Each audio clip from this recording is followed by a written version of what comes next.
డబ్బులని ఇంట్లో దాచుకుంటే రక్షణ ఉండదని, బ్యాంకులో పెడితే నిశ్చింతగా గుండెల మీద చేయి వేసుకొని ప్రశాంతంగా పడుకోవచ్చని అందరూ అనుకుంటే, కొందరు బ్యాంకు సిబ్బంది చేస్తున్న నిర్వాకాల వల్ల ఆ నమ్మకం సన్నగిల్లుతుంది. ఎంతో కష్టపడి రూపాయి రూపాయి కూడబెట్టుకొని బ్యాంకుల్లో దాచుకుంటే వాటిని గోలుమాల్ చేస్తూ సామాన్యుల పొట్ట కొడుతున్నారు కొంతమంది సిబ్బంది. అయితే ఇన్ని రోజులు కింద స్థాయి సిబ్బంది ఇలాంటి పనులకు పాల్పడుతుండగా, ఇక్కడ మాత్రం ఎస్బీఐ బ్యాంక్ మేనేజరే స్వయంగా డబ్బులు స్వాహా చేశారు. అది కూడా 1,00,000-2,00,000 కాదు, 4,75,00,000 నిధులు మింగేశారు. ఈ ఘటన హైదరాబాద్ సనత్ నగర్లో జరిగింది. అనధికార లావాదేవీల ద్వారా 4.75 కోట్ల నిధులను Sanath Nagar SBI bank manager Karthik Rai స్వాహా చేసిన ఘటన ఇప్పుడు సంచలనంగా మారింది.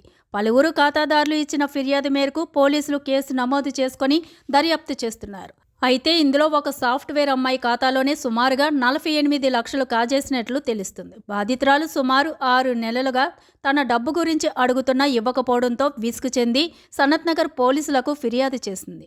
ఖాతాదారుల నగదును మాయం చేసిన బ్యాంక్ మేనేజర్ కార్తిక్ రాయ్పై పోలీసులు విచారణ చేపట్టారు.